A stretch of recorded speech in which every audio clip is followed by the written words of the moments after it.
ఇప్పుడు సండే అని తెలిసింది మామ. ఏం చేయాలో తోచక వైజాగ్లో ఉండి ఏదో ఒకటి చెయ్యాలి అని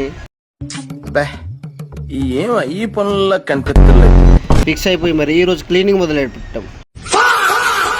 ఇది చెత్త అనుకుంటే అక్కడే మీరు పప్పులో కాలేసినట్టు. ఇది మా ఫ్రెండ్స్ లగేజ్.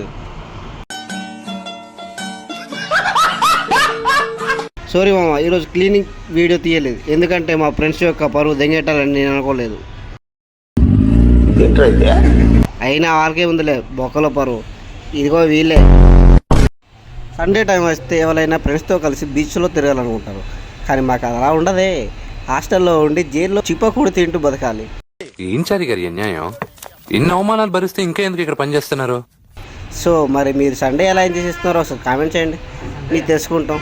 సో ఈరోజు మా క్లీనింగ్ ఎలా ఉందో కూడా కామెంట్ చేయండి. So tata, bye bye, good night.